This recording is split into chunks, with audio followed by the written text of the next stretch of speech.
안녕하세요. 이제 오늘부터 요한계시록 1장부터 22장까지 나가려고 합니다. 계시록은 잘 모를 때는 굉장히 어려운 책입니다. 뭐가 뭔지 모릅니다. 좀 들여다보면 이제 막 재앙이 보이고 3분의 1이 죽고 난리와 전쟁 이런 것으로 인해서 크게 두려움을 느낄 수 있습니다. 그러나 더 깊이 들여다보면 그 안에 주님이 주신 소망들이 보이고 계시록은 우리를 위한 하나님의 사랑의 메시지라는 걸 알게 됩니다. 그래서 계시록을 잘 정돈하는 것도 중요하지만 계시록을 통해서 오히려 대환란이 내 시대에는 안 왔으면 좋겠다 이런 마음을 먹게 된다면 분명히 계시록을 잘못 본 것이고요. 계시록을 보면서 소망을 갖고 만약 내 시대에 대환란이 있다면 오히려 하나님께 더 높은 천국에 이를 수 있는 그러한 길을 하나님이 보여주심에 감사하면서 소망을 품는 것이 정상적이라고 할 수 있습니다. 이제 요한계시록 1장부터 함께 계시록을 탐구해보는 시간 갖겠습니다. 계시록의 1장의 목차는 다음과 같습니다. 요한계시록의 서론, 계시록은 22장까지 기록된 내용이 다 사도 요한이 반모섬에서 하나님께 계시를 받아서 소아시아 7교회에 보내는 편지입니다. 그중에 2장과 3장은 직접적으로 기록되어 있고 나머지도 그 소아시아 7교회에 보내는 내용인데 아주 중요한 대환란과 또 천년왕국 그리고 영원한 신천지 새 예루살렘 성에 관한 내용이 잘 나타나 있습니다. 그래서 서론으로 계시의 전달 과정이 어떠했는지 또 목적이 무엇인지 3절까지 나오고 인사말이 나오는데 4절과 7절입니다. 그리고 그리스도께서 여러 가지 형태로 말씀하시고자 계시를 주시면서 요한의 형편은 어떠했는지 그러면서 예수님의 모습을 다양하게 묘사한 것이 12절부터 20절에 나옵니다. 자, 먼저 계시의 전달 과정과 목적을 보면 1절 예수 그리스도의 계시라 이는 하나님이 그에게 주사 반드시 속히 될 일을 그 종들에게 보이시려고 그 천사를 그 종 요한에게 보내어 지시하신 것이라. 그 모든 성경의 첫 시작은 좀 중요합니다. 왜 중요하냐면 그것이 바로 하나님께서 주시는 메시지라는 걸 알 수 있는 표현들이 나오기 때문에 그래요. 여기 1절에서도 예수 그리스도의 계시다. 사도 요한이 어떤 문학적 감각으로 자기의 상상력을 풍부하게 표현한 것이 아니고 예수님이 주신 계시라는 거예요. 그래서 우리는 이것을 예수님의 계시, 예수님이 보여주신 말씀 이렇게 받아들여야만 합니다. 하나님이 예수님에게 주시고 그리고 그 종들에게 보이시려고 천사를 그 종 요한에게 보내어서 말씀하신 것이다. 그래서 하나님에서 예수님, 천사, 사도 요한. 사도 요한은 교회 사역자, 7교회 목회자에게 보내지만 그것이 오늘날 모든 교회들 그리고 그 교회들을 통해서 모든 성도들에게 말씀하고 계시다는 이런 전달 과정이 그려집니다. 여기 빨간색으로 된 것처럼 반드시 속히 될 일, 반드시란 말은 변개하지 않고 바뀌지 않고 반드시 이루어질 일이고요. 속히 된다고 했습니다. 근데 이제 우리는 계시록을 AD 90년 전후로 반모섬에서 사도 요한이 기록했다고 알기 때문에 벌써 2000년 가까운 시간이 흘렀어요. 그럼 이 속히 된다는 말은 어떤 의미냐? 시대적으로 속히 된다는 말은 다니엘 71회를 기준으로 하나님의 작정이 7년밖에 남지 않았다. 예수님은 이 세대가 지나기 전에 끝이 온다. 이런 말씀도 하셨는데 그 개념으로서 속히, 즉 7년밖에 남지 않은 예수님 오신 이후로 모든 시대가 교회 시대 전체가 다 종말입니다. 그래서 종말의 때 7년밖에 남지 않은 시대를 살고 있기 때문에 속히 될 일이고요. 또 한편으로는 주님의 마음을 읽을 수 있습니다. 주님께서는 속히 오시기를 원하셔요. 왜 그럴까요? 하나님의 백성들과 영원한 행복한 천국의 삶을 원하시기 때문에. 근데 저희들이 준비되지 않고 아직 구원받을 백성들이 다 차지 않아서 이것이 자꾸 연기되고 있는 거예요. 그래서 저와 여러분이 정말 하나님을 사랑한다면 이 주님의 마음을 알아 주님의 뜻이 속히 이루어지기 위해서 우리가 할 수 있는 최선을 다해야지요. 각자 하나님의 백성들이 자기 몫을 다한다면 주님의 뜻은 속히 이루어지게 될 겁니다. 그래서 비록 2000년이 다 지나가지만 주님의 마음은 여전히 속히 오시기를, 또 주님의 뜻이 다 이루어지길 원하시고요. 그것을 위해서 저희들이 주님의 뜻을 잘 받들어 반응하면, 호응하면, 화답하면 이 일이 속히 될 것입니다. 그리고 실제로도 지금은 주님의 재림이 심히 임박한 때입니다. 유튜브 요즘 보면은 계시록에 대해서도, 또 주님의 재림에 대해서, 휴거에 대해서 많은 사람들이 이제 유튜브를 만들고 있습니다. 근데 그 중에는 받아들일 만한 것들이 있고, 그 중에는 또 걸러야 되는 것도 있고, 지혜가 필요합니다. 그래서 계시록을 여러분하고 같이 살펴보면서 여러분도 스스로 내가 옳다, 내가 맞다, 이런 내용을 다 내려놓고 이것이 정말 하나님의 말씀인가, 또 하나님의 뜻이 잘 전달되고 있는가를 영적으로 분별하기 위해서 성령님의 조명하심을 구하면서 이 말씀을 같이 살펴보시면 좋겠습니다. 내가 가지고 있는 가치관, 고정관념 다 내려놓으셔야 돼요. 왜냐하면 성령께서 일하신 것을 제한할 수 있기 때문에.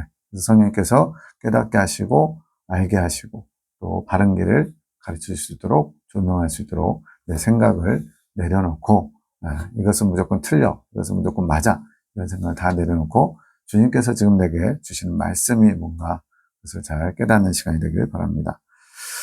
2절, 요한은 하나님의 말씀과 예수 그리스도의 증거, 곧 자기의 본 것을 다 증거하였느니라. 사도 요한이 이 하나님의 말씀과 예수 그리스도의 증거, 자신의 본 것, 하나님이 보여주시고 들려주시고 한 것을 다 증거했대요. 증인의 삶은 이런 겁니다. 하나님이 주신 메시지를 소홀히 여기지 않고 단 하나도 예외 없이 다 증거하는 게 참된 증인의 삶이고 우리에게도 요구되는 겁니다. 이것은 좀 사람들이 안 받아들일 것 같아. 그래서 뺄 수도 없고요. 또 이것은 내가 생각하는 것과 맞지 않아. 이것도 빼버리고 이러면 안 된다는 거예요. 또 거기다가 이제 더하는 것도 안 됩니다. 여기에다가 요걸 더 첨가시키면 더 그럴싸해. 사람들이 더 받아들이기 쉬워. 이러면서 더하거나 빼거나 이래서는 안 된다는 거예요. 있는 그대로만 전달하면 그것이 제일 훌륭한 참된 증인이 될 수 있습니다. 그래서 22장 18절 19절에 분명하게 경고하고 있어요. 이 말씀 외에 더하거나 빼면 재앙을 더하시고 새 예루살렘 성에 참여하면서 빼버리신다. 그러니까 하나님이 참 문학적이셔요. 그래서 내가 너에게 전해준 말씀을 그대로 전해라. 그리고 누군가 이걸 받을 때에도 더하거나 빼면 이처럼 재앙을 더하고 또 거룩한 성, 새 예루살렘 성에 참여하는 것을 빼버리겠다고 경고의 말씀을 알립니다. 있는 그대로 받으셔야 돼요. 있는 그대로. 그래서 있는 그대로라는 얘기는 문자적 그대로 받으라는 건 아니고요. 하나님의 뜻을 받고 내 생각이나 내 사상을 첨가하거나 또는 빼면 안 된다는 얘기입니다. 3절, 이 예언의 말씀을 읽는 자와 듣는 자들과 그 가운데 기록한 것을 지키는 자들이 복이 있나니 때가 가까움이라. 사도 요한의 시대도 때가 가깝다고 했는데 지금은 진짜 때가 가까운 거예요. 진짜 때가 가까울수록 계시록의 말씀을 많이 읽고 또 듣고 그리고 그것을 지키려고 해야 됩니다. 근데 이제 읽는 거는 그냥 내가 자유로 하면 되는데 듣다 보면 다른 사람들의 강의나 지금 이처럼 강의를 듣다 보면 혹시 또 잘못 전달하는, 물론 그분이 일부러 그런 것이 아닐 수 있어요. 근데 잘 몰라서라든가 고쳐가는 생각 때문에 엉뚱하게 전할 수도 있어요. 그래서 분별력을 구하면서 성령의 조명하심을 받아 잘 읽고 듣고 분별하면서 더 중요한 게 뭐냐? 지키는 거라는 겁니다. 지키는 거. 아니 계시록은 그냥 미래에 대한 예언 아닌가? 재앙에 대한 예언 아닌가? 심판에 대한 것 아닌가? 이렇게 생각하면 지킨다는 게 뭔지 잘 모를 수 있죠. 그러나 이제 한 절 한 절 읽어나가나 보면 주님께서 이 말씀을 잘 새기고 지키라는구나 이걸 알 수가 있습니다. 그래서 우리는 듣고 잊어버린 자, 야고보서에 나옵니다. 듣고 잊어버린 자가 아니고 말씀을 실행하는 자들이 되어야만 합니다. 22장 7절에도 보면 보라 내가 속히 오리니 이 책의 예언의 말씀을 지키는 자가 복이 있다 했어요. 여기 1장 3절에서는 읽고 듣고 지키는 자, 22장 7절에서는 말씀을 지키는 자. 왜 그러냐면 이미 22장까지 오면서 다 들었잖아요. 다 읽었잖아요. 그러니까 이제 결론적으로는 지키는 것만 남았기 때문에 여기서는 말씀을 지키는 자 이렇게 했습니다. 우린 복 받는 것을 좋아합니다. 행복하게 원해요. 근데 이 땅에서 잘 먹고 잘 살고 유명해지고 세상적으로 잘 되는 게 복이 아니라 하나님께서 주시는 복, 물론 세상에서 누리는 복도 하나님 주시는 거지만 더 구체적으로는 영원한 천국에서 누리는 복이 진짜 복이고요. 그 천국의 복을 이 땅에서 잠시 맛보기 비슷하게 천국적인 기쁨과 천국적인 평강을 누릴 수 있는 것도 굉장히 큰 복이라고 할 수 있는데 이 말씀들을 지켜야만 그런 하나님이 주시는 신령한 복을 누릴 수 있다는 겁니다. 4절부터 7절까지는 인사말 기록되어 있습니다. 4절 요한은 아시아에 있는 7교회에 편지하노니 이제도 계시고 전에도 계시고 장차 오실 이와 그 보좌 앞에 7영과 자, 대상이 나오는 거예요. 편지의 대상. 신약 성경은 다 편지라고 생각하시면 틀리지 않습니다. 마태복음부터 시작해서 계시록까지 다 편지예요. 대상이 있어요. 근데 여기서 요한은 대상을 7교회라 바로 소아시아 지역, 터키 지역에 있는 에서버두 사빌라 7교회에 보내는 편지라는 겁니다. 그러면서 소개하기를 이제도 계시고 전에도 계시고 장차 오실 이 그 보좌 앞에 7영. 자, 이제도 계시고 전에도 계시다.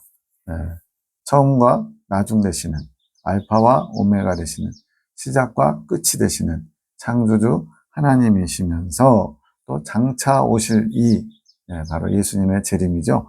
이러한 모든 것을 아우렀을 때 삼위일체 하나님을 가리키는 표현이고요. 그 보좌 앞에 7영, 이거를 7은 완전수니까 완전한 영, 성령이라고 푸시는 분이 있는데 두 가지만 언급할게요.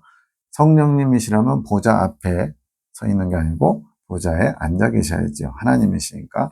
또 7영이라고 했을 때 7을 완전수라고 풀어가자면 7머리 10뿔 짐승은 완전한 머리 10뿔이냐? 또 이상하잖아요. 그래서 계시록을 이제 그 7이나 3이나 4나 이런 완전하다는 수들이 있어요. 이스라엘의 어떤 개념으로. 그러나 계시록에서 그런 완전수, 불완전수 이런 걸로 풀면은 안 됩니다. 그게 워낙 좀 뭐랄까 강조가 많이 되고 여러 번 나오다 보니까 그걸 완전하다 이런 표현을 자꾸 쓰는데 7영이 완전하다. 물론 이제 7이라는 특별한 의미는 분명히 있겠죠. 성경도 그렇고 우리도 이제 럭키 세븐 해가지고 7을 좋아하잖아요. 그러나 그렇다고 해서 7을 완전하다. 그래서 완전한 영, 성령으로 풀어서는 안 되고요.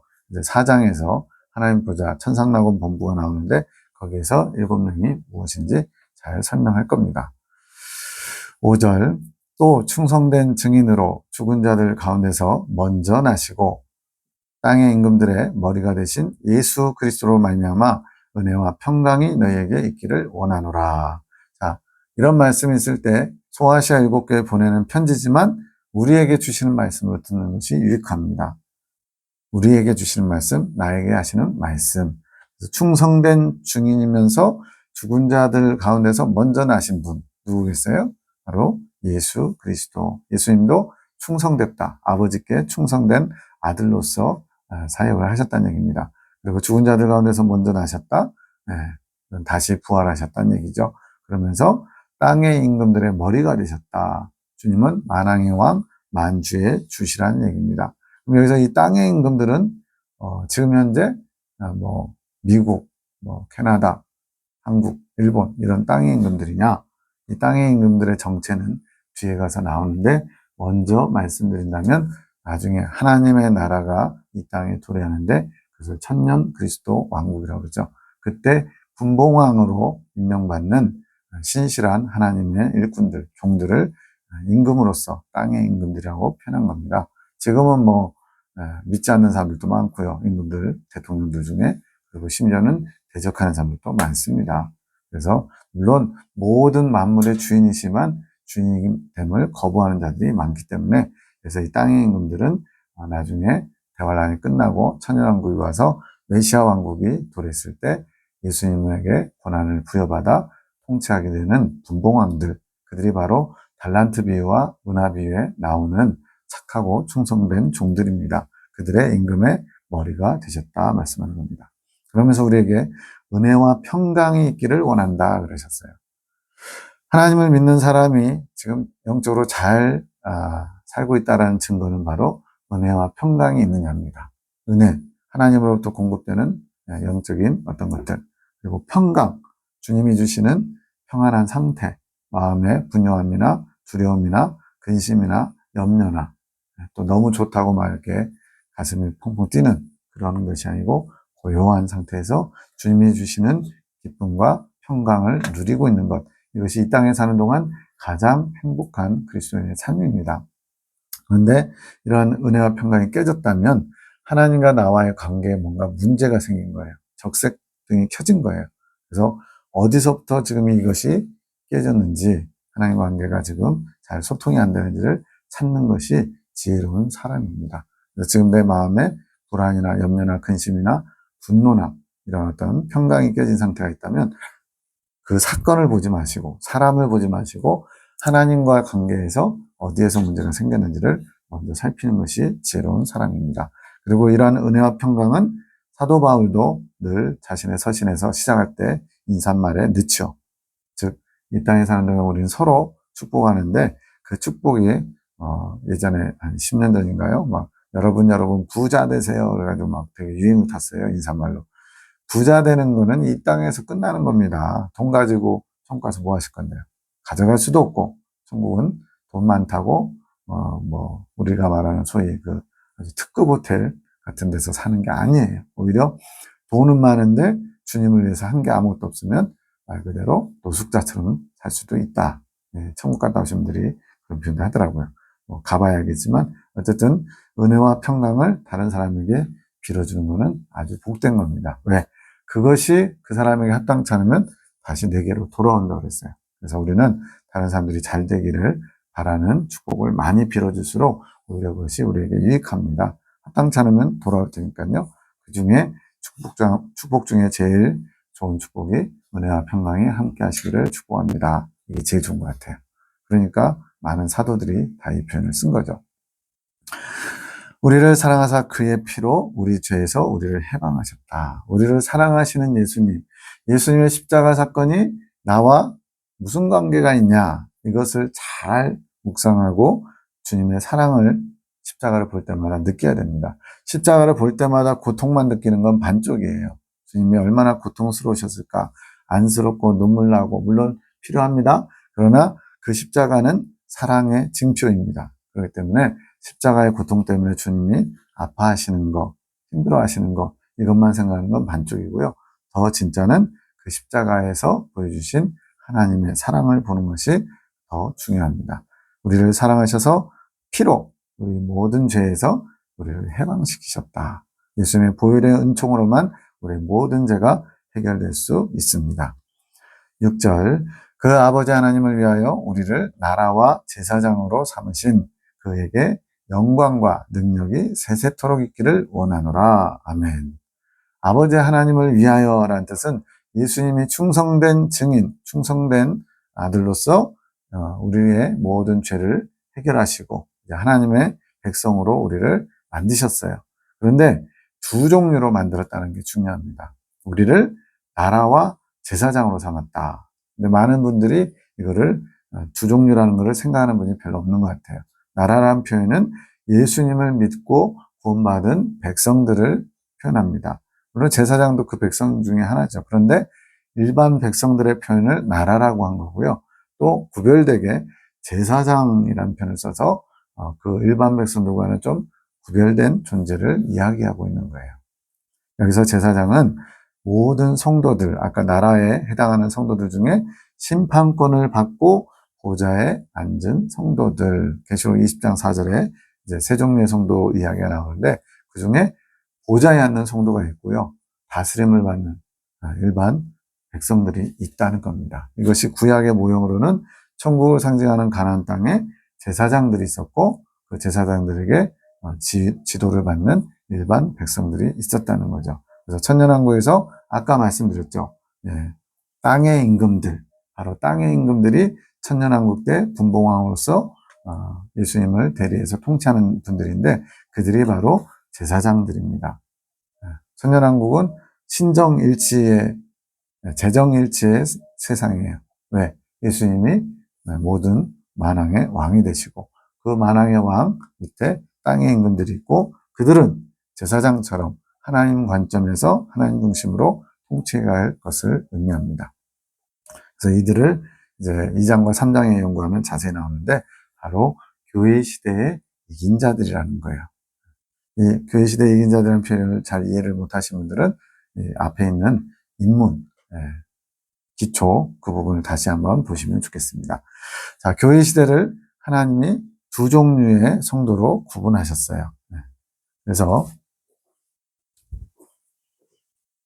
교회 시대가 지금 우리가 살고 있는 이 시대인데 지금 이 시대에는 두 가지 일이 일어납니다. 하나는 천사가 환란의 바람을 붙잡고 있을 때 하나님의 입맞은 종들을 각 지파 중에서 12,000명씩, 각 지파가 12,000명이 아니고요. 각 지파 중에서 12,000명씩 뽑아서 곱하기 12 하니까 12지파 144,000명이 되는데 그들 입맞은 종들 144,000명을 만드는 것과 또 하나는 누구라도 능히 셀 수 없는 큰 무리, 로마서 11장 25절 26절 바울의 표현으로는 이방인의 수가 충만하기까지 이스라엘의 더러는 완악하게 됐다. 즉 구원받는 이방인들의 수를 채우는 기간이 바로 교회 시대라는 거예요. 여기서도 7장에서 입맞은 종 12,000명씩 144,000명을 인을 친다. 하나님 거라고 도장을 꽝 찍는 거거든요. 그것과 누구라도 능히 셀 수 없는 큰 무리, 이제 9절부터 나오는데 7장에 두 종류로 7장을 얘기한 것처럼 7장은 8장 7절부터 이제 본격적인 대환란이 시작되는 첫 번째 나팔이 부러집니다. 그러면서 7장에서는 교회 시대를 정리하고 가는 거예요. 12장도 정리하는 보충기신데 바로 후3년반 13장에서 적그리스도가 등장하기 전에 이 전3년반을 이스라엘 백성들 예루살렘 성을 위주로 이렇게 설명하는 내용이 12장에 나오거든요. 영적인 것. 여기서도 8장에 들어가기 전에 7장에서 교회 시대를 하나님께서 두 종류의 성도로 이렇게 구별하고 있습니다. 그러니까 여기서도 지금 나라와 제사장을 삼으셨다. 이것과 또 입맞은 종 14만 4천 그리고 누구라도 능히 셀 수 없는 큰 무리 7장의 내용을 봤을 때 하나님은 이 교회 시대 동안에 두 종류의 성도를 지금 만들어 가시는 거예요. 그러면 이제 이 제사장 되는 사람 누구냐? 이거에 대해서 2장과 3장에서 교회 시대의 이긴 자들에서 자세히 다룰 예정입니다. 이 부분이 지금까지 내가 알고 있는 것과 많이 다르다 또는 이상하다라고 하시는 분들은 끝까지 저희 계시록 22장까지 강의를 한번 들어보시고 그 다음에 판단하셔도 될 것 같습니다. 7절 볼지어다 구름을 타고 오시리라 각인의 눈이 그를 보겠고 그를 찌른 자들도 볼 터이요 땅에 있는 모든 족속들이 그를 인하여 애곡하리니 그러하리라. 아멘. 자, 구름 타고 오시는 분 누굴까요? 손오공일까요? 군두운 타고 오실까요? 그런 건 아니고 예수님께서 구름을 타고 올라가신 것처럼 제자들이 이렇게 하늘 쳐다보고 있으니까 천사가 그러죠. 어찌하여 이렇게 고개 쳐들고 쳐다보느냐? 너희가 본 이대로 예수님이 다시 오실 것이다 라고 얘기를 해줍니다. 승천하실 때 마찬가지로 하늘에서부터 백마군대와 함께 내려오시는 모습이 계시록 19장에 나와요. 예수님의 모습을 각 사람, 모든 사람들이 다 본다는 겁니다. 그때 살아남은 사람들. 그런데 여기는 특이한 표현도 있어요. 그를 찌른 자들도 본다. 그래서 그를 찌른 자들은 누굴까요? 예수님을 찌른 게 누굴까요? 바로 예수님 당시에 로마 병정이 옆구리에 창을 쿡 찔러가지고 심장이 터지죠. 그래서 말하는 로마 병정들도 그를 본다. 그렇다면 예수님이 재림하실 때 아직 오시지 않았는데 2000년 전에 로마 병정이 그를 본다는 얘기냐? 그냥 상식적으로 말이 안 되죠. 바로 이 그를 찌른 자들, 이 중에는 이제 지옥 간 사람도 있을 것이고 또 백부장의 고백처럼 그는 진실로 하나님의 아들이었도다 이렇게 고백하는 사람도 있으니까 천국 간 사람도 있을 것 같아요. 이처럼 영계에 있는 존재들, 그런 모든 사람들까지, 그러니까 이 땅에서 살고 있는 육체를 가지고 살고 있는 사람들도 예수님의 재림을 보게 되고요.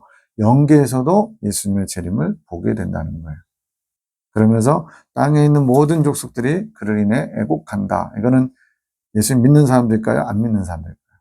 예수님을 믿지 않고 적그리스도를 진짜 메시아인 줄 알고 따라가던 모든 불신자들을 말하는 겁니다. 그래서 예수님의 오심을 보고는 자신들의 시대가 다 끝났다고 애곡하는 거예요. 이런 부분들을 잘 이해하셔야 됩니다.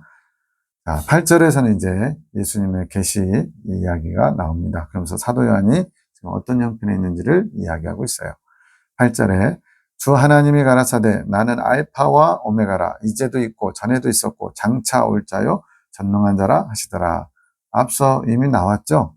알파와 오메가, 하나님을 뜻하는 시작과 끝, 처음과 나중. 영어로 말하면 A부터 Z. 자, 알파란 뜻은 무슨 의미냐? 시작점이라는 얘기예요. 모든 것이 하나님이 근원이시고 시작점이시라는 거예요. 오메가는 뭐냐? 실제로 끝이 있다는 게 아니고 모든 것이 하나님의 테두리 안에서 이루어지는 거예요. A부터 Z까지, 알파부터 오메가까지.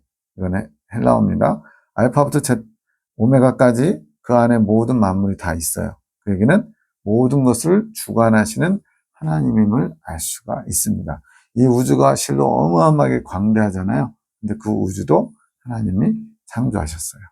그래서 하나님의 그 광대하신 우리가 피조물은 아무리 머리가 좋아도 IQ가 1000이 넘어도 그걸 헤아릴 수가 없습니다. 다만 모든 것이 하나님 거로부터 비롯됐고 시작점이시고 근원이시고 또 모든 것이 하나님의 주권, 테두리 안에 있다는 것, 이것만 그냥 이해되시는 대로 받아주시면 될 것 같아요. 이제도 있고 전에도 있었고 과거, 현재, 미래, 장차, 올 자까지 모든 시간과 공간을 초월해서 존재하시는 초월자시에요. 그리고 전능한 자, 장차 올 자라 했으니까 당연히 예수님의 재림을 가리키는 표현이죠. 삼위일체 하나님을 보여주고 있습니다. 예수님도 하나님, 성부도 하나님, 성령도 하나님. 9절, 나 요한은 너희 형제요 예수님의 환난과 나라와 참음에 동참하는 자라. 하나님의 말씀과 예수님의 증거로 인하여 반모라는 섬에 있었더니. 인사말 할 때 나는 어떻게 지내고 있는지도 얘기하잖아요. 지금 요한은 여러분의 형제입니다. 저도 예수님 믿는 사람이고 예수님의 환난과 예수님의 나라와 예수님의 그 오래 참으심 또 그 고통스러운 그런 십자가 고난에 동참한 자입니다. 그러면서 현재 어디 있냐면 하나님의 말씀과 예수님의 증거, 예수님에 관해서 증거하다가 반모라는 섬에 유배되어 있습니다. 이렇게 말씀하는 거예요. 반모라는 섬은 터키 옆에 있는데 많은 사람들이 방문하죠. 거기서 하나님의 특별한 섭리 가운데서 계시를 받게 됩니다. 계시 받을 때 사도 요한은 예수님을 증거하면서 계속 환난과 핍박 가운데서 잘 참고 인내하면서 있었는데 95년경에 도미티안 황제 때 복음을 증거하다가 사형, 죽임을 당하게 됩니다. 근데 전승에 의하면 칼로 치면 칼이 부러지고 끓는 가마솥에 집어넣으면 죽지 않아가지고 어떻게 해볼 수가 없다는 거예요. 그래가지고 그냥 반모섬에 유배됐다고 그래요. 뭐 전승이니까 그대로 믿으셔도 유익하고 그거는 좀 이해가 안 돼라고 하시면 그냥 그렇다라고만 하셔도 될 것 같아요. 어쨌든 왜 이렇게 사도 요한을 못 죽였느냐? 세례 요한은 이제 그 헤롯 왕에 의해서 목배임을 당했잖아요. 근데 왜 사도 요한은 이렇게 AD 95년경이면 꽤 나이가 많을 것 같아요. 거의 말년이에요. 근데 왜 죽지 않고 그렇게 살아나게 하셨느냐? 바로 이 요한계시록을 우리에게 전해주시려고. 그래서 우리는 여기서 한 가지 위안이 되는 건 뭐냐? 사명이 끝나지 않는 한 우리는 죽지 않습니다. 하나님이 어떤 환경에 갖다 놓든지 사명이 끝나야 죽어요. 예수님도 십자가를 지시는 사명을 감당하셨기에 부활하시고 승천하셨잖아요. 마찬가지로 우리에게 하나님이 모두에게 다 사명을 주셔요. 작은 사명도 있고 나중에 큰 사명, 본인에게 주어진 특별한 사명도 있는데 지금 이 사도 요한에게는 이것이 특별한 사명이죠. 계시록을 남기는 거.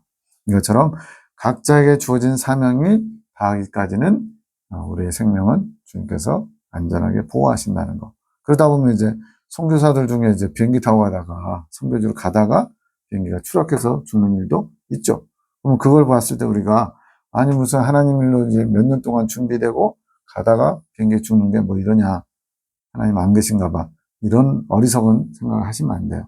그분은 그렇게 훈련받는 것이 하나님의 어떤 보면 사명이거나 하나님의 뜻이었다는 거예요. 그러면 선교지에 가지도 못하고 죽어버리면 그거는 굉장히 말 그대로 개죽음이냐? 아닙니다. 우리는 하나님의 그 놀랍고 큰 섭리를 다 알 수가 없어요. 그렇기 때문에 중간에 어떤 우리가 뜻하는 대로 되지 않더라도 하나님의 뜻은 이루어집니다라고 고백하는 것이 믿음의 자세입니다. 그래서 우리가 어떤 일을 하든지 내가 원하는 대로 되어야만 하나님의 뜻이 이루어졌다, 하나님의 계시가 맞다, 이렇게 판단하는 게 아니고 하나님이 그 모든 과정 가운데 우리를 향하신 뜻이 있구나라는 것을 깨닫고 모든 일을 받아들이면 돼요.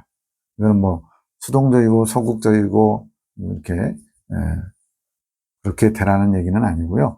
주님의 뜻은 언제나 옳습니다. 그리고 그 주님의 뜻이 내 뜻과 상충될 때에도 언제나 주님께서 맞습니다라고 하는 아주 주님 앞에 종의 자세를 갖춰야 된다는 걸 의미합니다. 지금 사도 요한은 지금 반모섬에 갇혀서 지금 계시를 받고 있는 거예요. 10절에 주의 날은 오늘날 말하면 주일이겠죠. 내가 성령에 감동하여 내 뒤에서 나는 나팔소리 같은 큰 음성을 들으니, 성령에 감동되었다.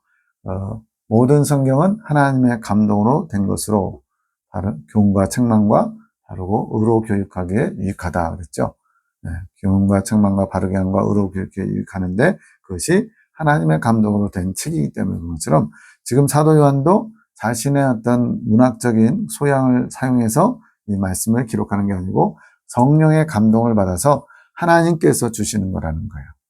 그래서 우리가 계시록을 볼 때 하나님의 메시지, 하나님의 뜻이 담겨 있다고 봐야지 이걸 무슨 묵시문학이다 그래가지고 소설 보듯이, 그래서 이거는 하나님의 놀라운 고난과 어려움 속에서 잘 견디면 좋은 날이 온다라고 그냥 상징적인 것으로 받아들이면 안 되고요. 하나님께서 계시록을 주신 목적이 있다는 겁니다. 마지막 때를 살아가는 우리에게 어떻게 대환란을 준비해야 되는지, 또 예수님의 오심이 어떤 의미인지 이런 거를 알려주려고. 그러면 지금 시대야 정말 주님 오실 날이 임박했는데 교회 시대 2000년 동안에 그 전에 산 사람들 뭐냐? 계시록에 아무런 의미가 없냐? 아닙니다. 계시록의 정신을 알고 그대로 살면 돼요. 계시록의 정신은 뭐냐? 주님께서 곧 오신다. 주님께서 오셔서 추수할 사람들을 데려가신다. 그러면 우리는 뭐 해야 돼요? 바로 추수될 수 있도록 익은 열매가 돼야 되는데, 주님이 원하시는 열매는 이 땅에 사는 동안에 천국 국간에 들어보낼 수 있도록 온전히 익는 거, 그걸 처음 익은 열매라고 계시록에서 표현합니다. 그처럼 누구나 다 처음 익은 열매가 되기를 사모하면서 달려가야 되는 게 주님의 뜻이라는 거예요. 그래서 이런 성령의 감동으로, 즉 하나님께서 우리에게 이 말씀을 주셨으므로 우리가 이 말씀을 하나님 말씀으로 듣고 내게 뭐라고 하시는지, 저 사람에게 주는 말씀이야. 어떤 분은 설교 들을 때 저 사람한테 하는 말이야 이러면서 남한테 잘 적용해요. 예리하게 아주 찝어서. 그러면 아무런 유익이 없죠. 설교를 내 말씀으로, 나에게 주신 말씀을 들을 때 그 말씀이 살아 운동력이 있는 거예요. 근데 오히려 나를 찌르는 말이야 이런 식으로 해가지고 목사님을 미워하고 비난하고 조롱하고 그러면 안 된다는 겁니다. 물론 그렇게 좀 못돼 먹은 목사도 있긴 있어요. 들으라고 막. 그런 것보다도 순수하게 찔린다는 얘기는 뭐예요? 뭔가 깨달음이 있는 거예요. 성경에도 보면 예수님 말씀하시면 그 마음에 찔렸다 이런 표현이 나오고요. 오히려 스데반 집사님이 설교로 막 너희 조상과 너희들이 지금 예수님을 십자가에 못 박은 것, 그게 바로 메시아를 부정한 거다 이랬더니 마음에 찔렸는데 그들이 어떻게 했어요? 이를 갈면서 저를 죽여버리자 이렇게 되기도 했어요. 그래서 두 가지 반응입니다. 하나님 말씀을 받을 때 마음에 찔려서 회개하는 사람이 있고요. 마음에 찔려서 그러면 우리가 어떻게 해야 됩니까? 그러니까 주 예수를 믿으라 그리고 회개해라 이렇게 외치니까 그렇게 하시는 분들도 있죠. 근데 반면에 오히려 이를 갈고 그것을 대적하는 사람들도 있었습니다. 자, 11절 가로되 너 보는 것을 책에 써서 에베소, 서머나, 버가모, 두아디라, 사데, 빌라델비아, 라오디게아 7교회에 보내라 하시기로. 바로 이 실제로 사도 요한 시대에 소아시아 터키 지역에 7개의 교회가 있었습니다. 지금도 가면은 유적지들이 다 있어요. 지도상으로 보면 여기 군발바닥처럼 생긴 여기에 순서는 왼쪽에 아래에서부터 위로 이렇게 쭉 돌아가면서 에베소, 서머나, 두아디라, 서머나, 버가모 빼먹었네요. 에베소, 버가모, 서머나, 두아디라, 사데, 빌라델비아, 라오디게아 이렇게 됩니다. 이렇게 밑에서부터 이렇게 이렇게 7교회가 존재합니다. 이거는 사도 요한이 이 7교회를 순회하면서 직접 목회 활동을 했어요. 그러니까 그 교회 사정을 잘 알고요. 말 그대로 감독이었던 거죠. 그 당시에. 그래서 잘 압니다. 자, 12절부터는 이제 본격적으로 예수님이 하고자 하는 메시지가 본격적으로 들어가요. 지금까지 약간 서론에 해당했고요. 12절에 예수님의 모습을 다양하게 보여주기 시작합니다. 12절, 몸을 돌이켜 나더러 말한 음성을 알아보려고 하여 돌이킬 때 7 금촛대를 보았는데, 네. 몸을 이렇게 사도 요한이 돌이켜서 보니까 7 금촛대가 보였어요. 촛대는 촛대예요. 불을 밝히는데 금으로 된 촛대. 굉장히 영광스럽죠. 이건 뭘 의미하냐면 바로 이 메시지, 하나님의 계시를 받고 있는 7 교회를 상징합니다. 20절에서 7 금촛대는 7 교회라고 가르쳐 주는 거예요. 그리고 금이라는 건 뭐예요? 영광스러운 하나님의 나라를 황금과 연결시켜서 설명을 많이 하죠. 그래서 이건 하나님의 영광을 가지고 있고, 또 뭐예요? 불을 밝히는 거. 하나님의 모든 교회들, 사역자들은 별이라고 표현합니다. 즉, 별도 초도 다 공통점이 뭐예요? 빛을 낸다는 거. 그리고 예수님은 영계의 태양으로 묘사된다는 거. 다 빛과 관련된 거죠. 그래서 7 금촛대 그러면 하나님의 영광스러운 빛을 발하는 교회. 실제로 7 교회가 그렇게 영광스럽다라기보다는 주님께서 사용하시기 때문에 영광스럽고 또 빛을 내는 교회인 겁니다. 13절, 촛대 사이에 인자 같은 이가 발에 끌리는 옷을 입고 가슴에 금띠를 띠고, 7 금촛대 사이에 인자 같은 이, 성경에서 인자 같은 이, 인자 이러면 다 예수님이에요. 사람의 아들로 오신 예수님. 왜 사람의 아들이라고 했느냐? 육체로 오신 것을 강조하는 겁니다. 왜? 속죄제물 되셔서 피 흘림으로 그 피값으로 우리 죄인들의 죄를 사해 주셨기 때문에. 그래서 인자라는 단어는 예수님이라고 생각하면 돼요. 인자 같으니 예수님께서 발에 끌리는 옷을 입었다. 물론 그 당시 사람들 다 종아리가 드러나지 않는 긴 옷들이 있는데, 특별히 성경의 묘사를 보면 대제사장 옷이 하체를 드러내지 않게 해서 계단 올라갈 때도 드러내지 않게 해서 긴 옷을 입어요. 그래서 발에 끌린다 그래요. 그래서 제사장이 이제 1년에 한 차례씩 지성소로 들어갈 때 발목에다가 방울을 달아가지고 보이지 않거든요. 거기 완전히 막혀 있거든요. 깜깜하거든요. 속에 그 7 등대만 불을 밝히고. 그래서 움직이는 소리가 나야 돼요. 방울 소리가. 그러다가 만약에 안 난다. 시간이 지나도 소리가 안 난다 그러면 무슨 병고가 생긴 줄 알고 허리에 맨 줄을 가지고 끌어내는 거예요. 왜? 대제사장 외에는 들어갈 수 없는 곳이 지성소거든요. 그래서 그렇게 문제가 생겼을 때 끌어내기도 합니다. 근데 그때 묘사된 대제사장의 옷이 발에 끌리는 옷이에요. 그래서 이것은 예수님께서 대제사장이 되신다는 것을 암시하고요. 가슴에 금띠를 띄었다. 아까 금은 뭐라고 그랬어요? 하늘의 영광, 하나님의 영광을 가리킨다고 그랬죠. 바로 만왕의 왕으로 오신 예수님. 특별히 왕의 권세는 금으로도 표현하고요.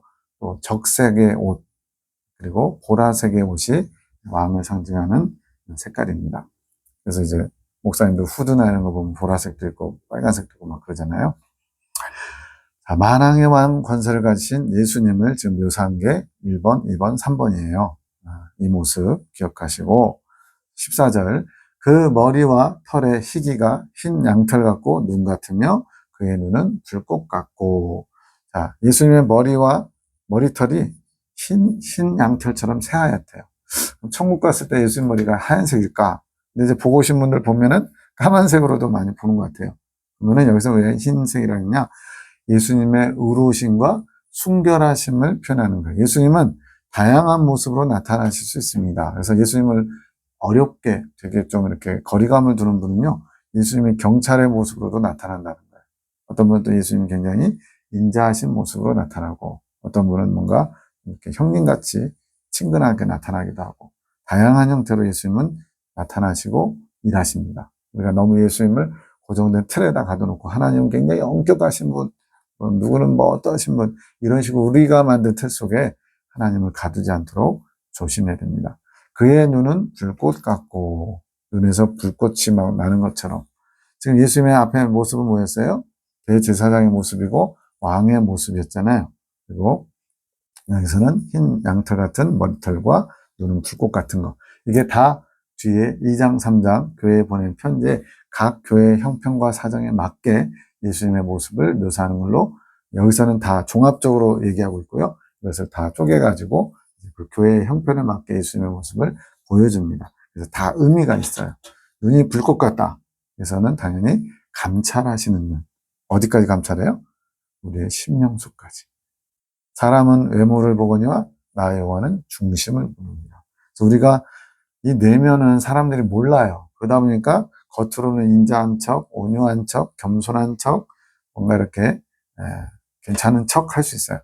근데 문제는 우리 주님이 우리 내면을 보신다는 거예요. 척하는 건지 진짜인지 아닌지.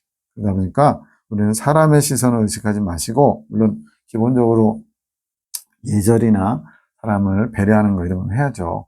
여기서 사람의 눈치를 보지 말라고 한 건 뭐냐? 사람에게 보이려고 하지 마시고 보이지 않는 하나님께, 또 우리의 속까지 감찰하시는 주님께 모든 상황에서, 혼자 있는 상황이든 은밀한 상황이든 또는 죄를 지을 수밖에 없는 상황이든 모든 순간순간에 감찰하시는 주님의 눈을 의식하면서 살자는 거예요. 그래야만 죄를 하나라도 덜 범하게 되고요. 그 시선을 의식하는 사람이 주님의 마음도 빨리 캐치할 수 있고요. 또 높이 성장할 수 있는 비결도 됩니다. 주님의 눈은 지금도 감찰하고 계십니다. 얼마 전에도 무슨 어디 총회장님이신 분이 모텔에서 권사님하고 나오다 걸려가지고 카메라에 찍히고 총회장님 내려놔라 뭐 이렇게 시끄러운 데가 있더라고요. 사람 눈을 피해서 모텔로 이렇게 갔어요. 불륜을 저지르려고. 하나님이 모르시나요? 이건 심각한 겁니다. 하나님을 얘기하고 하나님의 어떤 뭐 공의로우심, 자비로우심 뭐 이게 얘기하는 사람이 정작 본인은 하나님의 시선을 두려워하지 않고 하나님이 보고 계시다는 것을 별로 꺼리지 않는다. 심각합니다. 우리는 하나님의 시선을 날마다 의식하며 살아야 돼요. 15절, 그의 발은 풀무에 단련한 빛난 주석 같고 그의 음성은 많은 물소리 같으며, 예수님의 발이 풀무불, 엄청 뜨거운 불이죠. 여러 가지 금속들을 녹이는 불, 거기에 단련된 빛난 주석. 주석 보면 어때요? 뭔가 막 느낌이 아주 좀 특이하잖아요. 주석은 번쩍번쩍하지도 않고 뭔가 무게감 있는 그런 주석이에요. 거기에 빛난다는 거예요. 근데 뭘로요? 풀무불 또는 많은 고통과 시련과 연단을 받으신 주님의 발을 상징합니다. 마지막에 예수님 십자가에서는 어땠어요? 대못으로 박히셨잖아요. 그래서 또 예수님이 제자들과 함께 공생의 기간 동안 얼마나 많이 돌아다니셨어요. 그 당시에 하루 거리가 우리는 지금 20km도 못 걸어요. 20km 걸어보면 엄청납니다. 한 8시간 걷는데 되게 힘들어요. 근데 그 당시에는 하루길이 40km에서 50km라는 거예요. 주로 걸어 다니니까 우리 지금의 이런 하체 부실한 우리랑 좀 다른 것 같아요. 그래서 예수님은 많이 걸어 다니셨어요. 나귀를 타신 게 거의 성경에 기록된 걸로는 처음이신 것 같아요. 예루살렘 성 입성할 때. 그때 빼고는 늘 걸어 다니셨어요. 그래서 그런 복음을 전하기 위해서, 하나님 나라를 선포하기 위해서 많이 돌아다니시며 고생하신 그 발, 또 십자가에서 대못에 박히신 그 발, 그것이 연단받으신 주님의 발을 의미하고요. 또 그의 음성은 많은 물소리 같다. 여기서 많은 물소리는 폭포. 실제로 그 비가 온 다음에요, 폭포 근처 가면요, 물의 수량이 많아져가지고 사람 소리가 잘 들리지 않을 정도, 옆에 사람 얘기도 안 들릴 정도 시끄럽습니다. 또 뭐 TV에 가끔 나이아가라 폭포 나오잖아요. 거기 한번 봐보세요. 그 장엄한 광경. 거기에서 또 무슨 쇼를 하다가 뭐 줄타기 하다 떨어져 죽는 사람도 있고, 참 별의별 사람들 다 있어요. 왜 인생을 그런 데다 거는지 모르겠어요. 그걸 통해서 얻을 수 있는 게 뭔데. 근데 여기서 많은 물소리는 폭포 소리처럼 굉장히 영광과 위험에 찬 주님의 음성을 가리킵니다. 16절, 그 오른손에 7별이 있고 그 입에서 좌우에 날성검이 나오고 그 얼굴은 해가 힘있게 비치는 것 같더라. 손에 7별이 있대요. 뭐 어떻게 쥐셨는지 모르지만 오른손에만 7별. 별은 하늘에 떠 있는 거잖아요. 실제 별은 우리 지구보다 대부분 다 크죠. 근데 그걸 7별 쥐고 있대요. 여기서 7별은 나중에 7교회에, 소아시아 7교회에 목회자라는 것을 알 수가 있습니다. 촛대도 빛을 내고요. 별도 빛을 내고요. 예수님은 영계의 태양이시여서 모든 별들을 또 이렇게 빛이 나게 하는 근원적인 분이고요. 그리고 입에는 좌우의 날성검. 어디서 많이 보셨죠? 히브리서 4장 12절에 하나님의 말씀은 살았고 운동에 있어서 좌우의 날성검같이 혼과 영과 골수를 찔러 쪼개는 그런 말씀으로 관찰하시고 모든 부정한 것들, 악한 것들을 드러내시는 말씀의 검이 입에서 나온다. 이거는 말씀을 가리키는 표현이에요.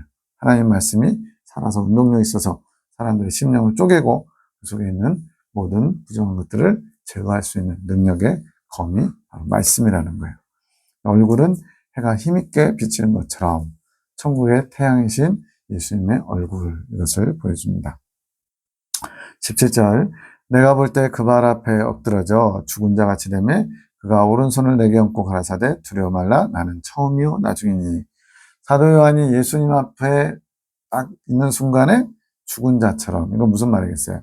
우리가 깜짝 놀라거나 큰 어떤 충격을 받으면 쇼크 받아서 쓰러지는 것처럼 실제로 예수님의 거룩함 앞에 죄인인 인간이 죽은 자처럼 되는 거예요. 물론 이제 사도 요한이 이 말씀을 받을 때쯤에는 우리가 생각한 것보다 굉장히 보통의 경지는 아닐 것 같아요.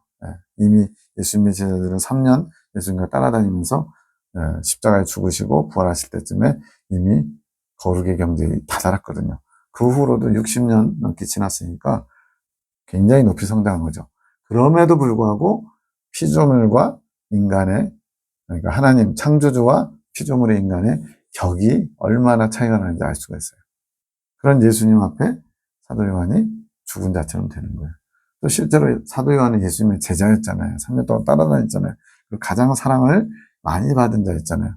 그럼에도 불구하고 예수님 앞에 서는 순간에 완전히 피조물의 그 격을 느끼는 거예요. 차원이 다른 격을.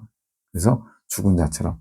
다니엘도 하나님을 만나니까 그렇게 되고요. 심지어는 가브리엘이나 또 미가엘 천사만 만나도 그렇다는 거예요. 하나님 앞에 있는 우리가 말하는 소위 말하는 대천사, 천사장, 그런 존재들만 만나도 그 앞에 벌벌 떨면서 납작 엎드리며 죽은 자처럼 되는데 그 근원이신 예수님 앞에 서면 어떻겠어요? 그러니까 우리가 예수님 앞에 좀 잘했다고 고개를 빳빳이 들고 하나님 왜 이러시냐고 나한테 이런 불손한 경거망동해서는 안 됩니다. 우리는 하나님의 사랑을 입었지만 하나님 앞에 늘 나의 부족함과 연약함을 고백할 수밖에 없는 피조물이라는 한계가 있어요. 그래서 주님 앞에 늘 겸손해야 됩니다. 그러자 그렇게 엎드러지니까 예수님께서 오른손을 대시고는 이렇게 등을 어루만지듯이 상상을 해보십시오. 사도 요한이 완전히 막 영적으로 까부러진 것처럼 됐는데 등을 만지시면서 두려워 말아라 나는 처음이요 나중이다. 예수님의 음성이 막 들리는 것 같아요. 처음이요 나중, 알파와 오메가, 시작과 끝. 하나님이시죠. 창조주 영생하시는 하나님. 18절, 곧 산자라 전에 죽었으노라. 예수님의 죽으심과 부활을 다시 한번. 사도 요한에게는 아주 그냥 60년 전이지만, 60몇 년 전이지만 굉장히 와닿는 표현일 것 같아요. 그는 예수님의 죽음도 받고 부활하신 예수님도 만났으니까. 그러면서 볼지어다 이제 세세토록 살아있어 사망과 음부의 열쇠를 가졌다. 십자가에 죽으시고 부활하신 주님께서 모든 구원 또 심판 이런 것들에 대한 권세, 권한을 가지셨다는 거예요. 그래서 우리는 예수님한테 잘 보여야 돼요. 예수님이 어떻게 하시냐에 따라서 우리는 죽고 사는 것이 달려 있습니다. 지금까지 나온 예수님의 모습을 정리해봤습니다. 발에 끌리는 옷은 대제사장을 의미하고요. 예수님이 대제사장 되시죠. 우리 오늘의 죄를 대신 속죄하시는 제사를 집례하셨어요. 제물이시면서 또 속죄 제사를 집례하신 대제사장이십니다. 가슴에 금띠를 두른 만왕의 왕을 상징하고요. 천국의 영광을 보여줍니다. 흰 머리털은 의롭고 순결하신 예수님. 불꽃 같은 눈은 공의로 모든 죄악을 감찰하시는 주님. 우리 심령까지도 꿰뚫어 보십니다. 단련된 말은 온 인류의 죄를 위해서 주님께서 이 땅에 육신을 입고 오셔서 고난받으신, 시련받으신 예수님의 모습. 많은 물소리 같은 음성은 영광과 위엄의 예수님. 네. 이러한 모습을 보여주고 있고요. 오른손에 모든 교회를 치리하시는 사역자들. 여기서는 이제 그 오른손에 7별이었잖아요. 근데 이 7별은 하나의 제유법이라고 그러죠. 모든 교회의 목회자들을 다 포함하는 겁니다. 다 교회나 교회 목회자들은 다 예수님 손 안에 있는 거예요. 손오공이 부처님 손 안에서 뭐 근둔 타고 뭐 10만 8천일 갔다 그러나요? 이렇게 갔는데 나중에 이렇게 산이 5개의 산이 있어가지고 이제 이 정도면 이제 부처도 나를 못 쫓아오겠지 했는데 그게 뭐였어요? 부처의 손바닥이었다. 손끝이었대요. 5개 커다란 그 산이. 그래가지고는 멈췄는데 그게 10만 8천리인가 군둔 타고 날아갔어요. 근데 결국은 부처님 손 안에서 논 거예요, 손오공이. 자, 여기도 약간 좀 이상하지만 어쨌든 주님의 손 아래 있다는 거. 그러면 어떻게 되겠어요? 교회도 주인이 예수님이라는 거. 목회자도 내가 목자가 아니라 진짜 목자는 예수님이고 나는 목자에게 위임받은 그런 종의 목자, 대리자 이런 개념을 가져야 돼요. 근데 어느 순간부터 몸에다 힘주고 어깨에다 힘주고 자신이 예수님인 것처럼 대접받기 원하고 자기 말 안 들으면 큰일 날 것처럼 하고 그래서는 안 된다는 거죠. 자, 입에서는 모든 것을 감찰하시고 쪼갤 수 있는 말씀의 검, 날선 예리한 검이 말씀이 나오고요. 얼굴은 천국의 태양처럼 빛나시고요. 또 천국과 나중 되시는 창조주이시며 영생하시는 영원히 존재하시는 하나님이시고 사망과 음배의 권세를 가지신 심판권을 가지신 분이라는 것. 그래서 5장에 가면 바로 이 심판이 기록된 책을 뗄 수 있는 자격을 어린 양이 가지고 계시다라고 설명이 나옵니다.